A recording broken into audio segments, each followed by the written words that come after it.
What you know what? Just to be safe, thing you did ended up saving your ass later. About 10 years ago when I was married, my wife's best friend kept on flirting with me. One time when she was being super aggressive, I recorded it on my cell phone. A few months later, she accused me of saying to her the very things that she said to me. One listen from my wife to my phone completely exonerated me and shut her down completely. She was trying to ruin my marriage because hers was crappy.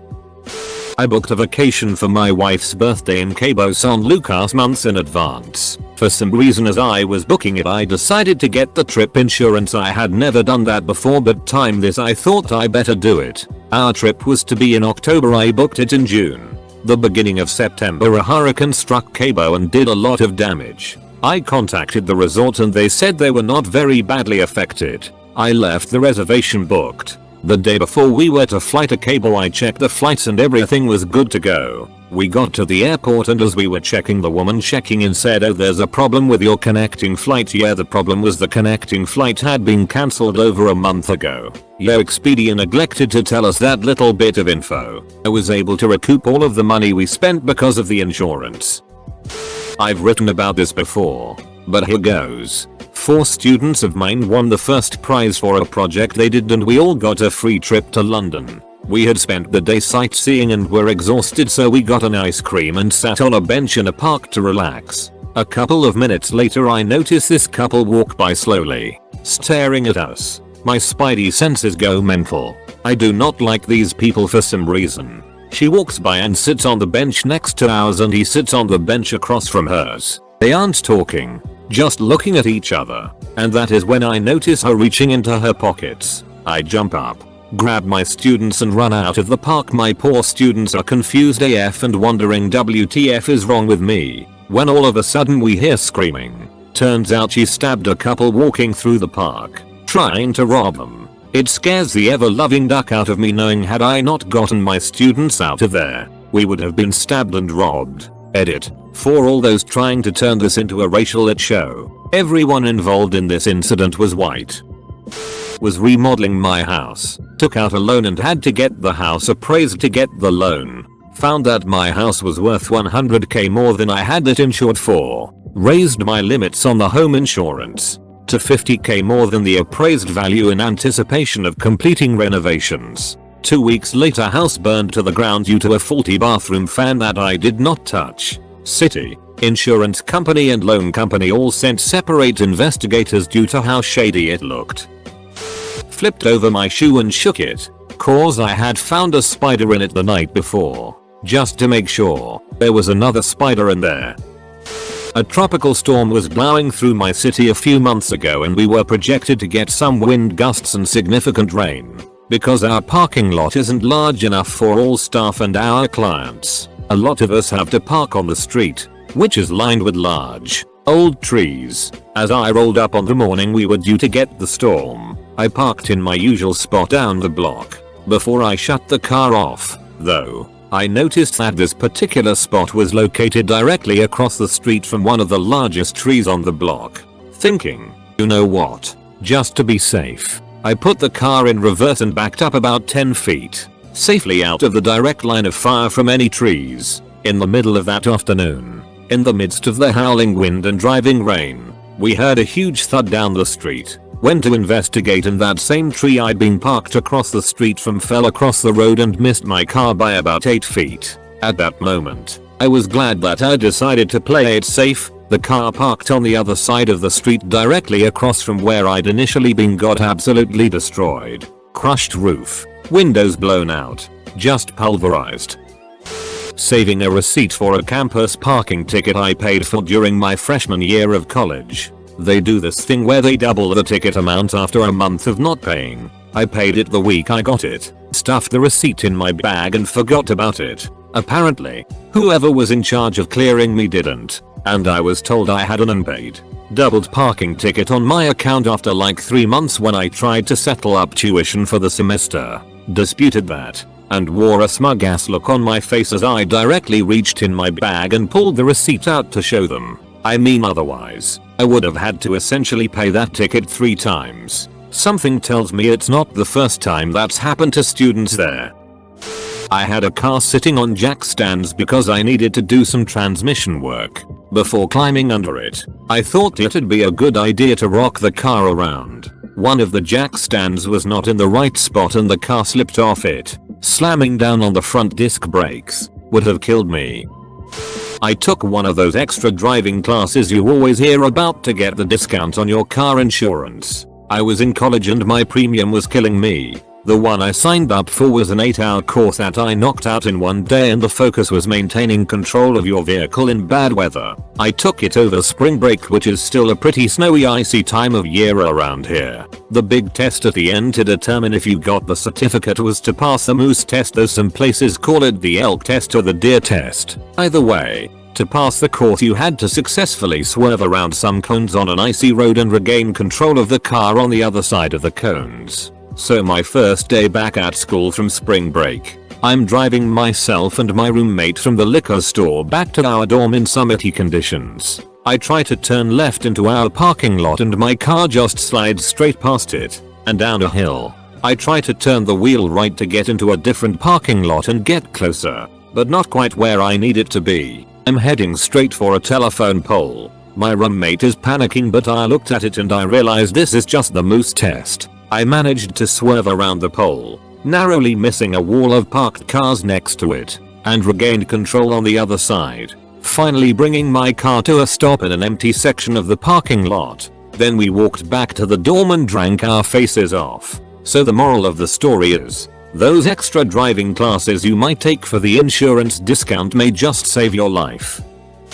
Control plus S, Control plus S, Control plus S, and more Control plus S. Never know when the power will go out. I was 19 and home for the summer from college. I had a contraband bottle of Bacardi stashed in my bedroom under a pile of clothes and other stuff between my bed and the window. My grandfather appears in a dream and sits me down with this bottle to chew me out, not for having booze as a kid, but for hiding it so poorly. I wake up, a bit disturbed by this dream, and throw the bottle of Bacardi in a duffel bag and toss that in the trunk of my car as I leave for work. Get home that evening, and the pile it had been stashed under was moved, as my mom had set up a table with a fan by the window to get air moving. Grew up in northern WI without AC. Wouldn't have been a fun rest of the summer had I been busted with that. I spent extra money on Kevlar motorcycle gloves, a lot more expensive but 5 times more durable. When I later on crashed with my sports motorcycle, I slid the first stretch of meters on the palms of my hands and feet and knees before I started rolling, etc.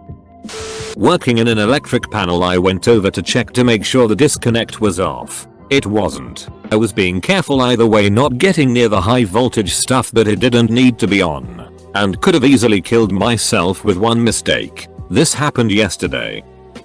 I bought a used Subaru Baja that was 5 years old at the time and had 75k miles for $12k. The salesman offered an extended warranty that covered the engine for $2,500. Would last 3 years / 36k miles. That was kind of a lot, and I usually don't buy those. I don't know what got into me that day, but I said sure. 1 month and 750 miles later, after an oil change at a mechanic shop, oil started shooting into the dark pistons. I'm not good with cars. Oil went where it wasn't supposed to go, completely ruined the engine and turbo. The dealer had to keep it for 3 weeks. The warranty company flew someone out to inspect the car and eventually approved a replacement engine, turbo, and any other affected parts. Total repairs cost almost $11k, and the warranty then applied to all the new parts too. Car drove like it was brand new. Later discovered the car had 5 previous owners before me, but I couldn't find any accident or serious repair history. This is probably the only time buying an extended warranty on something actually worked out in my favor.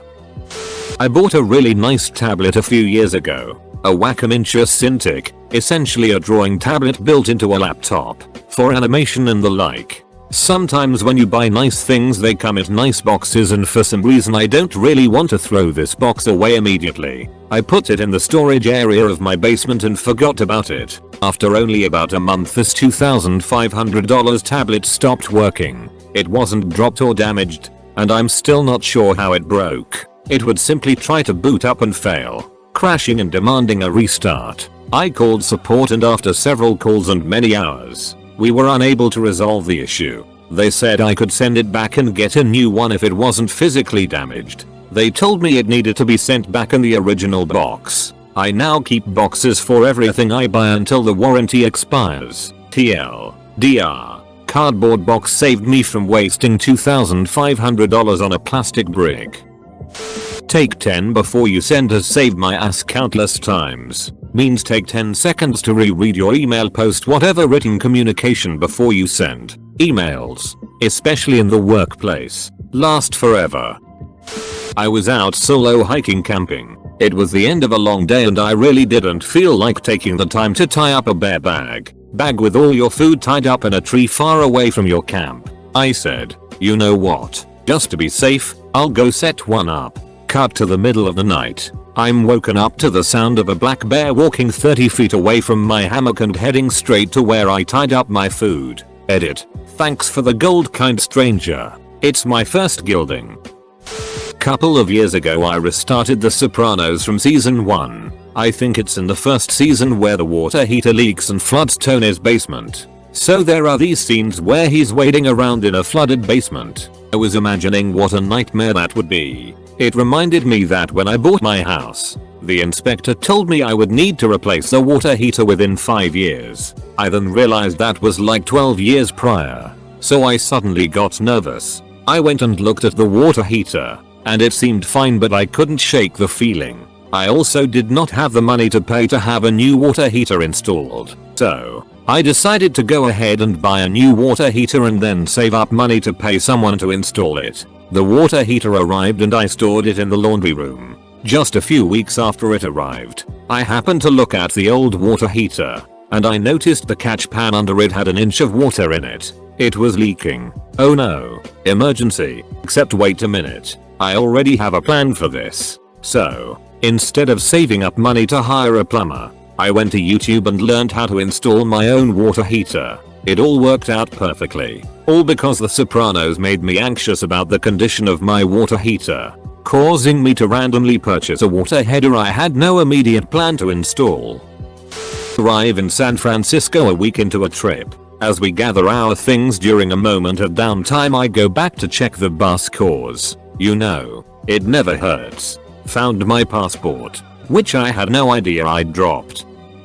This one is a bit more lighthearted. A few years ago I went on a trip to Venice. It was going to be sunny, and I knew I have terrible luck, and that there are many pigeons. So I took an old white baseball hat with me and put it on. Of course, a pigeon shat on my head, right on the hat I had with me just in case.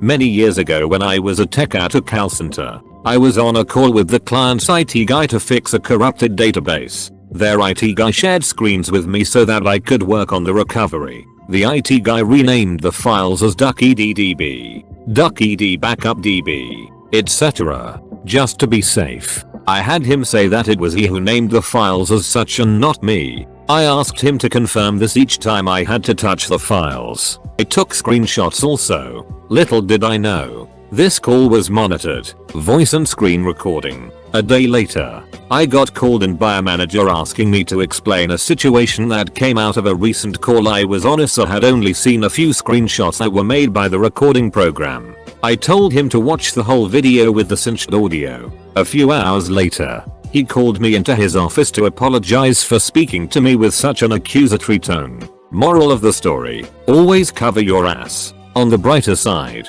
after the incident, this manager was always super nice to me and backed me up whenever there was an issue. He even wrote me a rave review recommendation on LinkedIn, back when LinkedIn actually got you jobs. Edit. The LinkedIn bit is just a tongue-in-cheek joke. Got insurance for a moving van. It was $50, and I thought just in case. Turns out my roommate wasn't paying attention, and caused one of the walls to be ripped up. Would have cost near $3,000 in damages. But since I paid the $50, I didn't owe anything.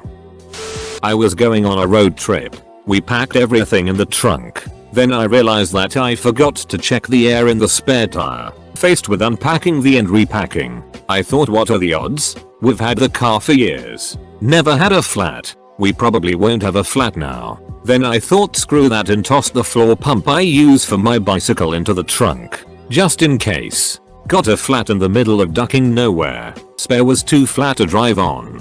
Floor pump saved my ass. It gets packed on every trip now. Edit. People are confusing a floor pump with a hand pump. My friends and I were always giving it to another friend because he was never wearing the seatbelt while driving. One night another friend and him drove me home. It was pretty late and we were all tired. When they dropped me off I told him use the ducking seatbelt you dumbus. The next day, around lunchtime, I got a call that my two friends got in a car accident. The dumbus fell asleep while driving my other dumbus friend's car. They hit a parked car, which hit the car in front of it and got stuck into a wall. The parked car acted as a ramp for their car. They flipped over and slid like 20 meters upside down. For some reason the dumbus had his seatbelt on for the first time ever and he didn't get injured. Both of them crawled outside the car without a single scratch. If I'm not wrong my friend in the passenger's seat broke his pinky though. Dumbus learned his lesson and his seatbelt is always on now, even when he's in the passenger's seat. Edit. Someone made me notice I remembered it wrong. My friend broke his index finger on the right hand, not the pinky.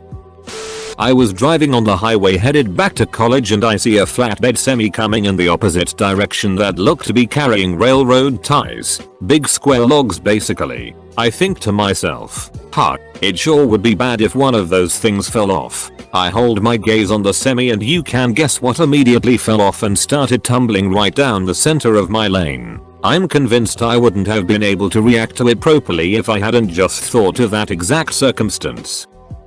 Went hiking in the middle of the day with a friend and his GF. I brought flashlights for each of us. Well, the hike took a lot longer than expected and my buddy's GF sprained her foot at the end. It took us nearly 3 times as long to get back and it was dark with relatively rocky terrain. Those flashlights saved our bacon. I can't even fathom how long it would take to stumbling in the dark otherwise.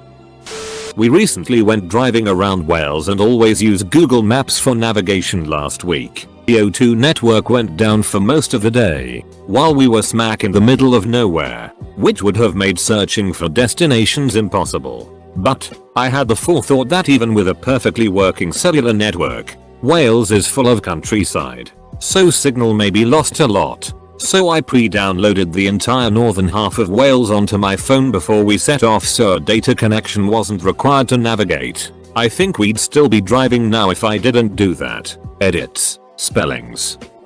I used to be a banner tow pilot and was often tasked to fly banners over Nick area, especially over the Hudson River. I would pick them up at an airport in NJ and make my way over from there. Typically, if you were to run into some kind of engine problem, you have a fair number of places you could theoretically land if you had engine trouble. Not so much over the Nick metro area. So I picked out a trail of breadcrumbs, if you will, of specific places I could try to land my plane if I ever had to. On the 1-year anniversary of the miracle on the Hudson, Captain Sullenberger, etc., I was given the job to fly a banner over a boat on the Hudson that would be carrying the crew and some passengers from the flight. On the way there, my engine failed while I was less than 1,000 feet above the ground, sinking quickly. I needed to find a place to land right away. Fortunately, my best previously selected spot was just to my left, a landfill on Staten Island, and I put the plane right on the top of it.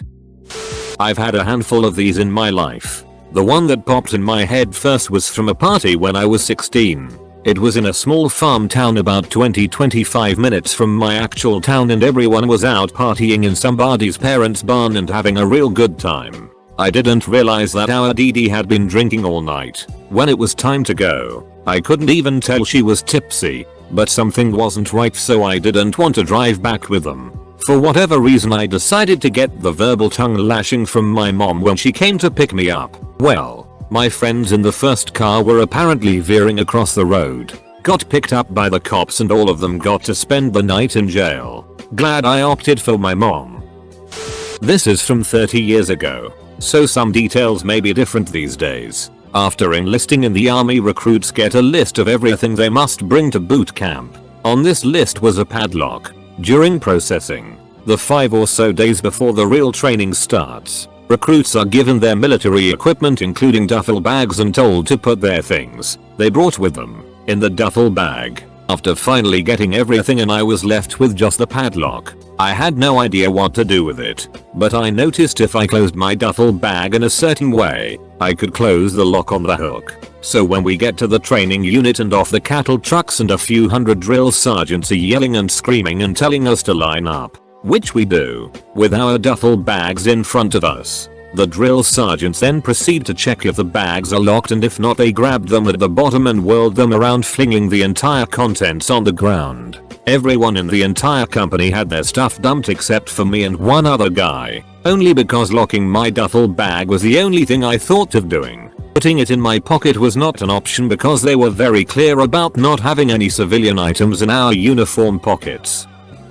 I'm in the military and for that reason, I obviously cannot possess, use, or sell any drug whatsoever. While I was at basic training, I let my brother, who is an avid marijuana smoker, use my car so he could keep it running and take care of it. When I finally came home on leave for the first time in a while, he gave the car back to me like normal, and I specifically asked him if there was any weed and or paraphernalia in the car. He said no and I left soon after. Well, in the driveway I was kind of paranoid and figured I'd search my own car, and sure enough, my dumbass bro left a wax pen in the driver's side door. Thank God I found it and returned it, cursing him out the whole time, because not only is wax a felony charge, but it would have ruined my career if I had gotten caught with it being pulled over or whatever. So yay, I'm always trying to be safe.